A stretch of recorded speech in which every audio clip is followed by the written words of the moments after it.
Isso a gente tratou semana passada, mas basicamente as acusações foram 3. Estevão, você está falando mal de Moisés. Primeira acusação. Estevão, você está falando mal do templo. Segunda acusação. Estevão, você está falando mal da lei. Terceira acusação. Então as acusações foram: Estevão estava falando mal, repita comigo, de Moisés, do templo e da lei. A gente já viu semana passada que não era nada disso. E o texto que nós vamos ler hoje é a defesa do Estevão, porque todo acusado tem direito de defesa. Então ele se pronunciou em sua defesa. E a defesa do Estevão, o método de defesa do Estevão foi basicamente resumir os textos que a gente encontra de Gênesis a 2 Reis. Então não foi uma defesa tipo assim, não falei, não, ele tirou um tempo para se defender. Só que o intuito dele não era se defender, era pregar Jesus para aquelas pessoas que estavam acusando ele. Então, deu para entender até aí? O que nós vamos ler é uma defesa de Estevão contra as 3 acusações. Só que, gente, em toda a minha vida pregando, eu nunca li tantos versículos como a gente vai ler hoje.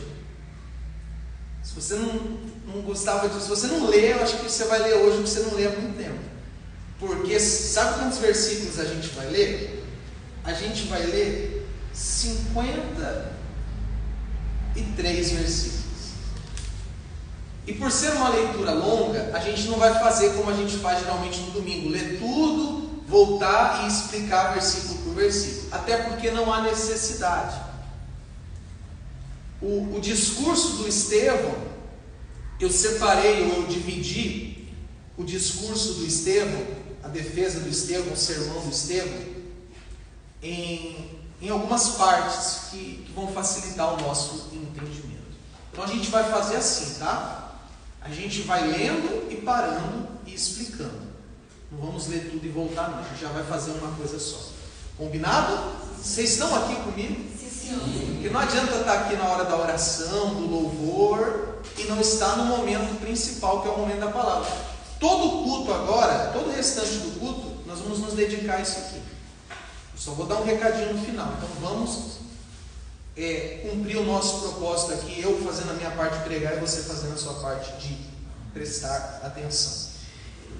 O versículo 1 e 2 eu vou dar uma atenção especial. Vamos lá, Atos 7, primeiro versículo 1. Então perguntou o sumo sacerdote: essas coisas são assim mesmo? Olhe para mim, que coisas? As acusações. É verdade, Estevão, que está falando mal do Moisés, do templo e da lei? Aí ele vai responder. Verso 2: e ele disse: homens, irmãos e o que? E pais, ouvi. Olhe para cá. Eu só vou parar aqui mais uma vez. Como que o Estevão se dirigiu a eles? Chamando eles de irmãos e de pais. Gente, aqueles homens, eles não respeitaram Estevão. Eles inclusive contrataram falsas testemunhas contra o Estevão. Eles foram desonestos com o Estevão. Mas o Estevão se manteve respeitoso com eles, chamando eles de irmãos e pais. Os pais eram os mais velhos, então Estevão, ele foi extremamente educado. Por quê? Porque a luta do Estevão não era contra aqueles homens. Era uma luta no campo das ideias, não no campo pessoal, no campo físico. Tá? Então isso é importante, ele se manteve respeitoso. Vamos lá então, agora a gente vai fazer uma leitura já um pouco extensa. Ouvi, o Deus da glória apareceu ao nosso pai Abraão, quando estava na Mesopotâmia, antes de habitar em Harã, e disse: sai da tua terra e da tua parentela, e dirige-te a uma terra que te mostrarei. Então deixou a terra dos caldeus e habitou em Harã. E ali, depois que seu pai morreu, Deus o tirou para esta terra em que agora habitais. E nela não lhe deu herança alguma. Não, nem sequer um espaço para pisar com o pé, mas prometeu que lhe daria por possessão, e a sua semente após ele, isso quando ainda não tinha nenhum filho. E Deus falou desta forma: sua semente peregrinaria em terra estranha, e a subjugariam à escravidão, e maltratariam por 400 anos. E a nação a que serão escravizados, a essa julgariam, disse Deus. E depois disso sairão e me servirão neste lugar. E deu-lhe a aliança da circuncisão. E assim Abraão gerou quem? Isaque. E o circuncidou ao 8º dia. E a Isaque gerou a quem? Jacó. E Jacó gerou os 12 patriarcas. E os patriarcas, movidos de inveja, venderam quem? José. Para o Egito. Mas Deus era com ele e livrou de todas as suas aflições e deu-lhe favor e sabedoria à vista de Faraó, rei do Egito. E o constituiu governador sobre o Egito e sobre toda a casa do rei. Ora, sobreveio uma fome em toda a terra do Egito e de Canaã, e grande aflição, e nossos pais não acharam alimentos. Mas, depois que Jacó ouviu que havia trigo no Egito, enviou nossos pais pela primeira vez. E na segunda vez, José se deu a conhecer a seus irmãos. E a família de José tornou-se conhecida de Faraó. Então José mandou chamar seu pai Jacó, bem como toda a sua família, 75 almas. Assim Jacó desceu ao Egito, e morreram ele e nossos pais, e foram transportados até Siquém, e depositados no sepulcro que Abraão comprara por certa quantia dos filhos de Emor, pai de Siquém. Deixa o dedo aí, que essa é a primeira parte. Veja só, meus irmãos. Por que eu não vou explicar versículo por versículo? Porque aqui, o que o Estevão fez foi resumir a história dos patriarcas: Abraão, Isaque, Jacó e José. Não foram os 4 nomes que a gente viu aí? Tudo que a gente leu aqui, ou tudo que o Estevão resumiu, está detalhadamente no livro de Gênesis. Então, a defesa do Estevão começa com ele resumindo o livro de Gênesis. Para você que nunca tinha lido o livro de Gênesis, você acabou de se deparar com um resumo de todo o livro de Gênesis, né? Não todo, porque ele falou de Abraão em diante, mas do Abraão até o José. Pastor, por que ele não falou do antes? Por que ele não falou do Noé? Por que ele não falou do Adão? Porque a nação de Israel começa em Abraão. Tá? É bom os irmãos entenderem isso. Não vai fazer tanta diferença na nossa vida hoje, mas para vocês entenderem pelo menos a base da Bíblia. Israel, que nós conhecemos como povo de Israel, nasceu com Abraão. Tá? Por isso, como ele está falando com os judeus, ele começou com a origem, que é Abraão. Tá bom? Certo? Agora a continuação do sermão, tem mais leitura, hein? 17, vamos ler o 17, que a gente parou. Mas quando se aproximava o tempo da promessa que Deus jurara a Abraão, o povo cresceu e se multiplicou no Egito, até erguer-se outro rei que não conhecia José. Este tratou nossa parentela com astúcia e maltratou nossos pais, de modo que enjeitaram seus recém-nascidos com o fito de não sobreviverem. Nesse tempo nasceu quem, meus irmãos? Moisés. E era muito formoso, e foi nutrido por 3 meses na casa de seu pai. E quando foi enjeitado, a filha de Faraó tomou e o nutriu com seu filho. E Moisés foi instruído em toda a sabedoria dos egípcios, e era poderoso em palavras e obras. E, ao completar 40 anos de idade, veio-lhe ao coração visitar os irmãos, os filhos de Israel. E, vendo um deles a sofrer malfeitura, defendeu-o, e vingou o oprimido e matou o egípcio, pois julgou que seus irmãos compreenderiam que Deus, por sua mão, os queria libertar. Mas não entenderam. E, no dia seguinte, dirigiu-se a alguns que estavam pelejando e quis reconciliá-los, dizendo: Senhores, sois irmãos, por que vos maltrateis um ao outro? Mas o que maltratava seu próximo repeliu, dizendo: Quem te constituiu governante e juiz sobre nós? Queres matar-me como matastes o egípcio ontem? Então fugiu Moisés depois dessa palavra e esteve como estranho na terra de Midian, onde gerou 2 filhos. E, depois de passados 40 anos, um anjo do Senhor apareceu-lhe no deserto do monte Sinai, na chama de uma sarça ardente. Quando Moisés viu isso, maravilhou-se com a visão. E quando se aproximou para observar, a voz do Senhor dirigiu-se a ele, dizendo: Eu sou o Deus dos teus pais, o Deus de Abraão, o Deus de Isaque, o Deus de Jacó.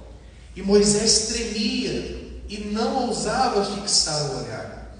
Então lhe disse o Senhor: Tira os calçados dos pés, pois o lugar em que pisas é terra santa. Tenho visto a aflição do meu povo que está no Egito, e ouvi seus gemidos, e desci para livrá-los. E agora vem, enviar-te-ei ao Egito.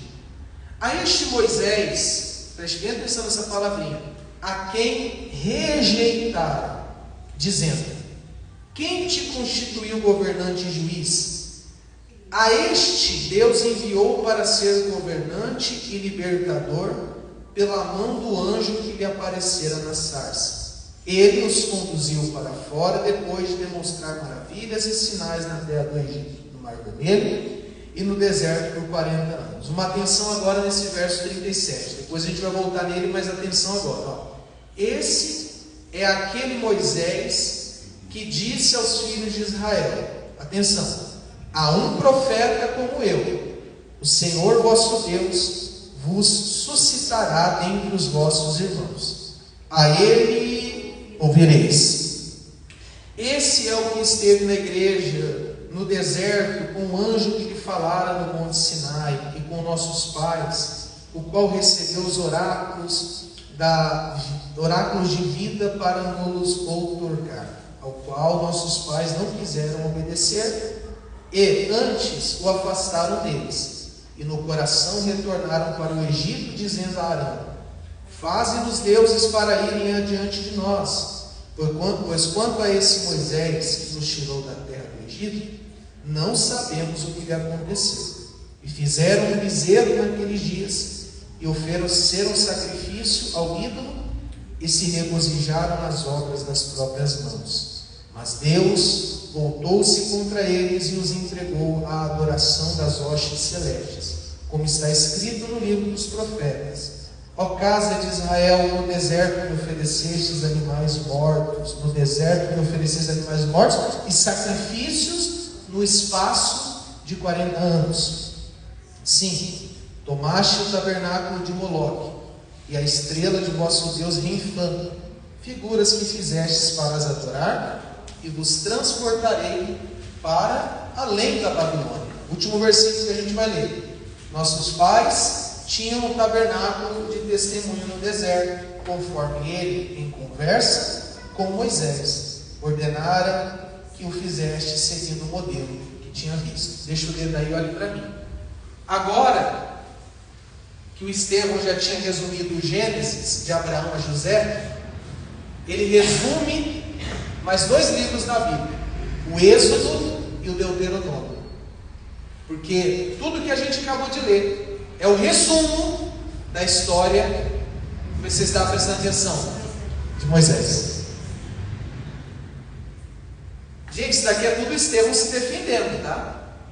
Você vai ver onde ele quer chegar daqui a pouco. Mas agora ele pegou toda a história do Moisés e resumiu nesses versículos, nessas palavras. Aí agora, vamos ver o verso 45, só o 45.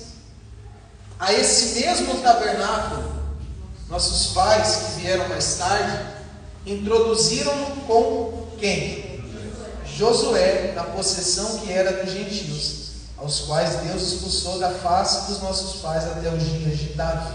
Então veja só, antes de a gente falar do Davi, agora no 45 a gente vê o Estevão resumindo a história do Josué, que deu continuação ou continuidade àquilo que Moisés havia começado. Aí ele termina falando do Davi, né? A última palavrinha aí, Davi, o qual achou favor diante de Deus e suplicou que pudesse achar um tabernáculo para o Deus de Jacó. Mas, quem agora?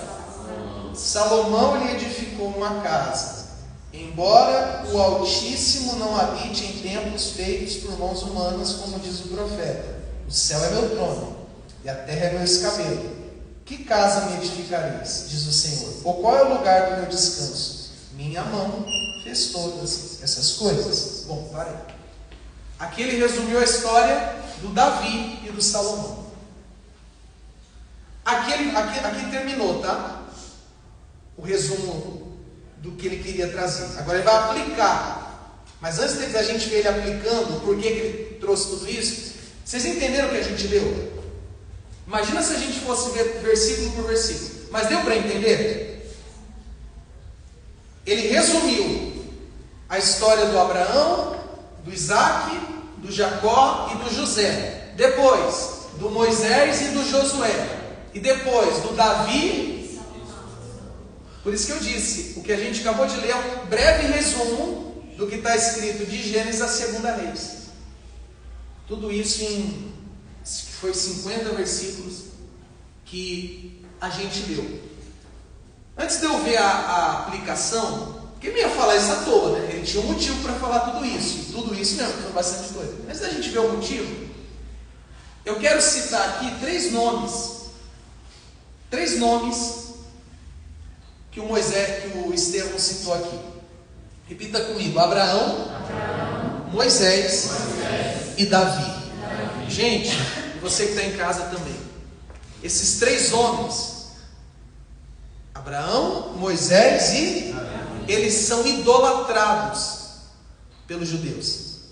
Idolatrados no sentido de que falar do Abraão, ou falar do Moisés, ou falar do Davi, você corre o risco de arrumar confusão com eles. Se você ler o livro de João, você vai ver que Jesus teve várias discussões com os fariseus, e os fariseus falavam: não, mas e o Abraão? Nós somos filhos de Abraão. Não, mas e o Moisés? Não, mas e o Davi? Por quê? Porque Abraão, Moisés e Davi são figuras que os judeus têm como pai. Eles tratam eles como se fossem verdadeiros pais. E o Estevão colocou o nome dos três aqui na conversa: Abraão, Moisés e Davi. Você já vai entender. Alguns aqui já estão entendendo, mas você já vai entender. Vamos ver por que ele disse tudo isso? Olha o verso 51 ao verso 53. Olha a porrada agora. Olha a porrada que o Estevão dá deles. Povo de dura cerviz e incircuncisos de coração e de ouvidos, sempre resistis ao Espírito Santo. Como agiram os vossos pais, assim agis. A qual dos profetas vossos pais não perseguiram? E mataram os que prediziam a vinda do justo. Alguém sabe quem é esse justo? Jesus. Do qual agora fostes traidores e assassinos. Atenção agora. Vós que recebestes a lei por intermédio de anjos, e não a... Gente do céu. Vocês não estão vendo a confusão que o Estevão está arrumando aqui. ele pega toda a história que o povo conhecia muito bem, o povo conhecia de cor, do Abraão ao Salomão, e depois de falar tudo isso, ele vira, eu fiz as anotações aqui, e ele fala 5 coisas. Primeiro, vocês sempre tiveram um coração duro. Segundo, vocês sempre resistiram ao Espírito desde o Abraão até hoje. Vocês sempre perseguiram os profetas que Deus enviou. Vocês mataram Jesus. E vocês se gabam de ter a lei, mas vocês não guardam a lei que Deus deu. Gente,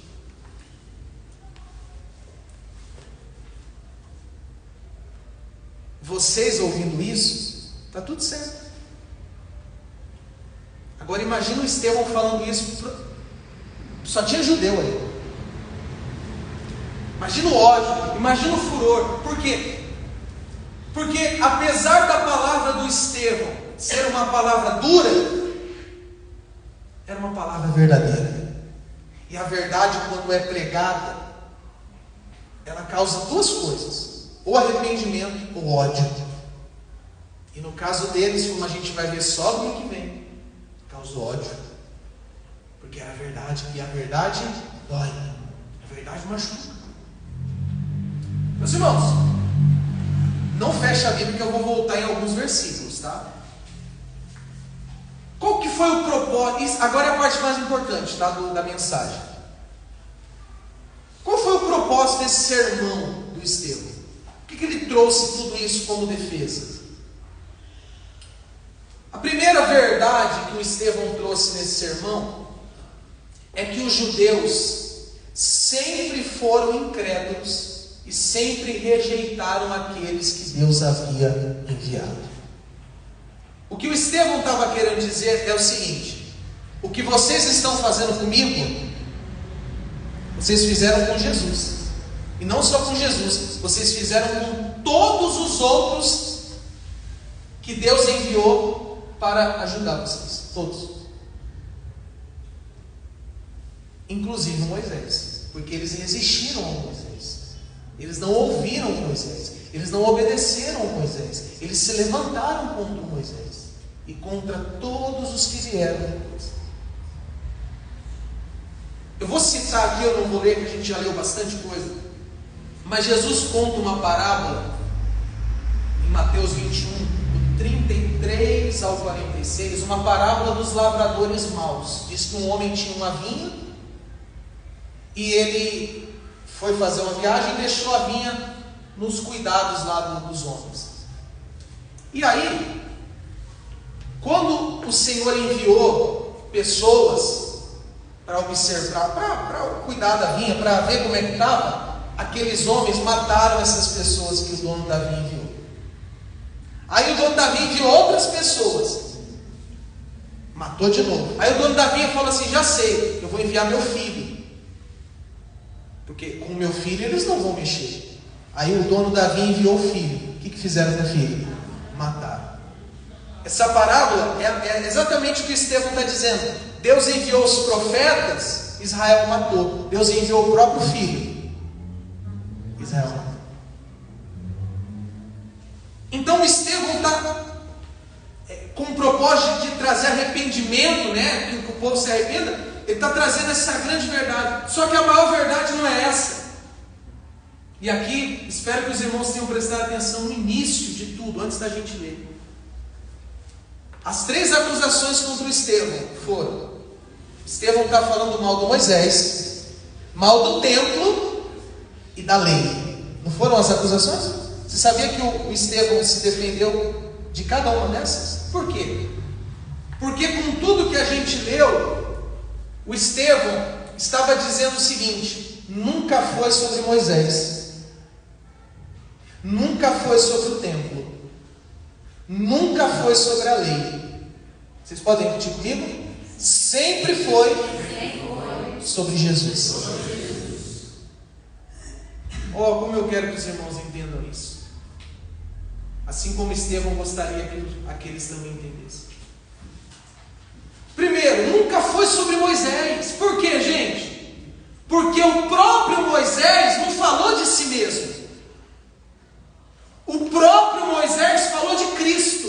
Pastor, Moisés falou de Cristo? Sim, eu provo para você num versículo que a gente leu, eu preciso voltar nele lá, que é o versículo 37. Esse daqui eu até pedi para você prestar atenção na hora. Olha o Moisés falando de Jesus aí, ó. Atos 7:37.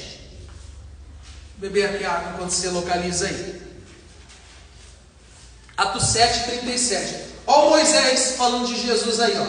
O Estevão disse: esse é aquele Moisés que disse aos filhos de Israel: há um profeta como eu, o Senhor vosso Deus vos suscitará dentre vossos irmãos, a ele ouvireis. Gente, o Moisés estava falando de Jesus. O Moisés estava dizendo o seguinte: vocês não vão ouvir a mim, vocês vão ouvir um outro, que Deus ainda vai levantar. Quem é esse outro? Então o Estevão está dizendo assim: não é que eu estou falando mal do Moisés, é que vocês não entenderam que a salvação, o relacionamento com Deus, nunca foi sobre o Moisés, porque o próprio Moisés não falava de si, o próprio Moisés falava de outro. Quem é esse outro? Que é esse que vocês mataram. Primeira acusação, ele se defendeu com sucesso. Não é sobre Moisés, é sobre Jesus. E o próprio Moisés sabia, porque ele falou de Jesus. Gente, deixa eu ver se dá tempo. Dá tempo. Não precisa abrir não, tá? Eu abro aqui para ser rápido. Só para a gente concluir essa questão do Moisés.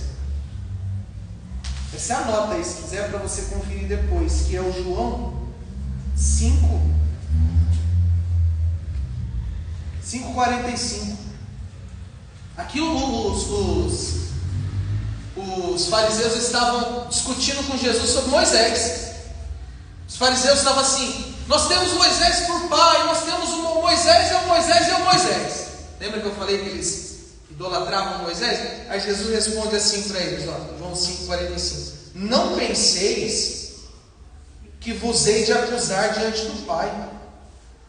Há um só que vos acusa, a saber, Moisés, em quem confiais? Porque se tivesse escrito em Moisés, teria escrito em mim, pois, oh meu Pai, pois foi sobre mim que ele escreveu. Olha a pancada que Jesus dá, o choque de realidade. Vocês estão dizendo que crê em Moisés? Mentira! Porque se vocês crescem em Moisés, vocês creriam em mim, porque Moisés escreveu ao meu respeito, Moisés colocou a fé dele em mim, e vocês estão colocando a fé de vocês nele. Nunca foi sobre Moisés. Diga, meus irmãos, nunca foi sobre Moisés. Sempre foi sobre Jesus. É o que o Estevão estava tentando explicar para eles. Só que a segunda acusação foi: Estevão fala mal do templo. E o Estevão responde essa acusação no verso 48 e 50 do Atos 7. Falei que a gente ia voltar em alguns versículos, vamos lá. Atos 7, do 48 ao 50. Embora, verso 48, embora o Altíssimo não habite em templos feitos por mãos humanas, como diz o profeta: o céu é meu trono e a terra o meu escabelo. Que casa me edificarei? Diz o Senhor. Ou qual é o lugar do meu descanso? Minha mão não fez todas essas coisas. Gente do céu, que porrada! Eles idolatravam o templo. Inclusive nessa época que o Estevão pregou, o templo ainda não havia sido destruído, mas já não servia de nada, porque já estávamos na nova aliança. Mas o que o Estevão quis dizer aqui foi o seguinte: eu não estou falando mal do templo, mas a verdade é que Deus nunca habitou no templo. O próprio Davi, quando teve a ideia de construir o templo, não foi Davi que construiu, foi o Salomão, mas Davi teve a ideia. Deus deixou claro: eu não habito em casas construídas por mãos, eu não tenho estrutura que me comporte. Eu sou Deus. Os meus pés, para mim repousar, por exemplo, os pés de vocês estão repousados aí agora, num espacinho bem pequenininho. Se Deus falar assim, eu vou repousar meus pés, a terra toda não comporta o tamanho dos pés de Deus. Você acha que um templo vai construir? É o que o Estevão estava tentando dizer. Construir não é comportar. O que o Estevão estava dizendo é que Deus nunca habitou em templo. O que o Estevão estava dizendo é que o templo teve a sua importância na antiga aliança, mas assim como Moisés apontava para Cristo, o templo apontava para Cristo. O templo e tudo o que acontecia dentro do templo era uma sombra de Jesus Cristo.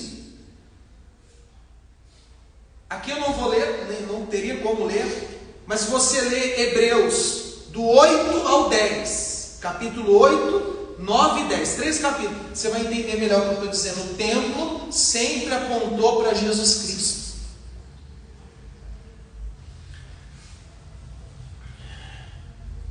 Espero que os irmãos estejam acompanhando. Eu já vou terminar de falar do templo, só quero dar mais um exemplo. A gente leu aqui, principalmente na parte do finalzinho do Moisés para o Josué, que eles construíram um tabernáculo. Vocês lembram que Deus deu a ordem para construir um tabernáculo no deserto? Os irmãos devem, acredito que já ouviram isso. Aquele tabernáculo, gente, isso é tão lindo, se vocês entenderem. Aquele tabernáculo era uma forma, era um símbolo, claro, da presença de Deus no meio do povo no deserto. Tanto é que aonde o povo ia, eles levavam aquela tenda, aquele tabernáculo. Eles desmontavam e montavam. Vocês estão dormindo? Não? Então vou continuar. Eles montavam e desmontavam. Então, tomara que eu consiga explicar isso para você. O tabernáculo era um símbolo de Deus no meio do povo. Só que depois do tabernáculo veio o templo. O templo era um símbolo de Deus no meio do povo. Só que depois do templo vem Jesus.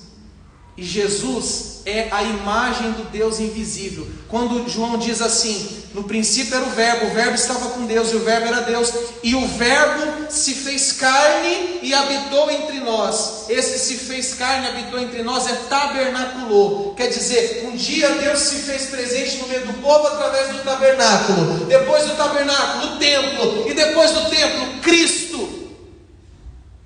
Um dos nomes de Jesus é Emanuel, que significa Deus conosco. Então, nunca foi sobre o tabernáculo, nunca foi sobre o templo, sempre foi sobre Jesus de Nazaré. Porque tanto o tabernáculo quanto o templo apontavam para Jesus Cristo. Estevão, você está falando mal do templo? Não, eu estou dizendo que nunca foi sobre o templo, sempre foi sobre Jesus Cristo. Vocês podem repetir comigo? Nunca foi sobre Moisés, sempre foi sobre Jesus. Diga, nunca foi sobre o templo, sempre foi sobre Cristo. Olha o Estevão se defendendo. Só que faltou uma acusação. Estevão fala mal da lei. O Estevão também respondeu essa. O versículo, eu já estou acabando, o versículo 53, foi o último versículo que a gente leu. O Atos 7, 53. Olha o que o Estevão diz sobre a lei.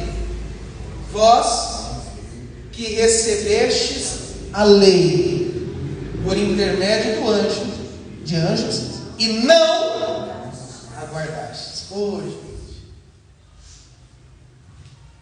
o Estevão está assim, pessoal, estou falando mal da lei não,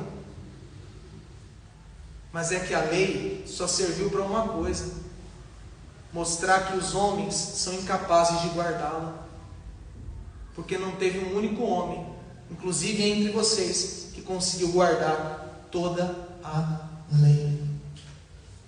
Eu não estou falando mal da lei, eu estou dizendo que a lei não pode salvar vocês. Eu não estou falando mal da lei, eu estou dizendo que nenhum homem conseguiu guardar a lei, nem vocês que se gabam tanto, nós judeus temos a lei, vocês acabaram de quebrar a lei contratando falsas testemunhas para me acusar? Olha a porrada, gente. Vocês lembram, né? Semana passada. E não é quebrar a lei, dar falso testemunho? Não é um dos 10? Não darás falso? Vocês estão aí, nós temos a lei. Não, vocês acabaram de quebrar a lei. Eu não estou falando mal da lei, eu estou dizendo que a lei não pode salvar vocês. Porque assim como o Moisés apontava para Jesus, o templo apontava para Jesus, a lei também apontava para... Sabe por quê? Porque a lei serviu, diz Paulo em Romanos 3, 19 e 20, para mostrar que todos os homens estão numa só condição, pecadores que precisam de salvação, e essa salvação vem através de Jesus. A lei serviu para humilhar o homem. A lei serviu para baixar a bola do homem. O dia que você se sentir muito, eu sou de Deus, olha para os 10 mandamentos e compara com a tua vida. Se você conseguir obedecer todos, aí você pode se orgulhar. Do contrário, a lei te humilha. A lei te faz entender, eu estou perdido e preciso de um Salvador. E esse Salvador é Jesus de Nazaré. Foi para isso que a lei foi dada. A salvação nunca foi pela lei. A salvação sempre foi pela fé em Cristo. Moisés creu no Jesus que viria. Abraão creu no Jesus que viria. Davi creu no Jesus que viria. Nós cremos no Jesus que já veio. A lei apontava para Cristo. Será que o Estevão conseguiu se defender? Claro! Estevão, você está falando mal de Moisés? Não! Eu estou dizendo que Moisés já falava de Jesus, a salvação está nele, em Cristo. Estevão, você está falando mal do templo? Não! Eu estou dizendo que o templo apontava para Cristo. Depois que Cristo veio, acabou o templo. Estevão, você está falando mal da lei? Não! Eu estou dizendo que a lei serviu para nos humilhar e mostrar que só Jesus Cristo pode nos salvar. Essa foi a defesa do Estevão. E a gente vai parar por aqui. No domingo que vem, a gente vai ver o que aconteceu com Estevão. Pastor, eu já sei, eu acredito que você já saiba, se você já ouviu sobre Estevão. Mas os detalhes a gente vai ver no próximo domingo. Vamos ficar de pé, meus irmãos, por favor. E é sobre o domingo que vem que eu tenho um recado, mas primeiro nós vamos orar.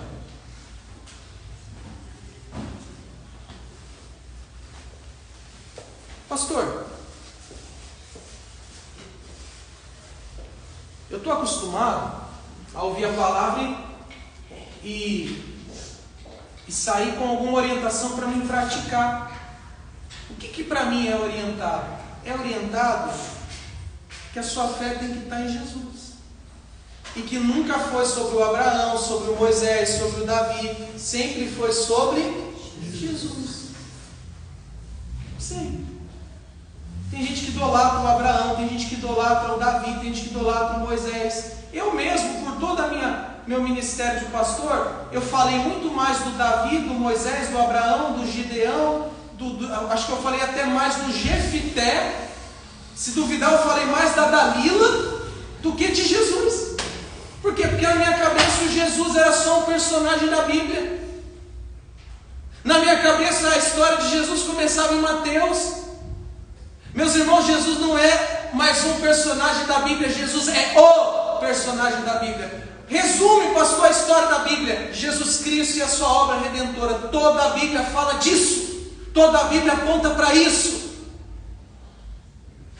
O Abraão falou de Jesus, o Moisés falou de Jesus, o Davi falou de Jesus. E para que é que a gente vai ficar idolatrando eles, se nem eles se consideravam alguma coisa? Sempre eles olhavam para Cristo. Diga: minha fé tem que estar em Jesus. A gente não precisa de mais nada, gente. Absolutamente nada. Nós temos Cristo e Ele é o suficiente. E esse prédio, pastor, esse prédio é apenas um lugar que, graças a Deus, Ele nos concedeu para a gente ter aqui, reunido. Mas aqui não é sagrado. Absolutamente não. Nossa fé está em Jesus. Eu quero orar Porque caso alguém está aqui nessa manhã, igualzinho Israel, o coração endurecido, resistindo ao Espírito Santo, ouve sobre arrependimento, não arrepende, ouve sobre perdão, não perdoa, ouve, quero orar para que você seja salvo. Quero orar por você que ainda não conseguiu confiar 100% em Jesus. Você que estava confiando na sua obediência e deixando de confiar em Jesus. Quero orar por você para que você se arrependa. Porque se você e eu não tivermos com a nossa fé 100% em Cristo, a gente está perdido, minha gente. Quero orar por você. E também por você que já entendeu essa realidade, já está em Cristo, já tem vivido esse verdadeiro Evangelho. Você vai agradecê-lo, porque foi Ele que fez essa obra na minha e na sua vida. Vamos orar, meus irmãos. Vamos orar. Senhor, nós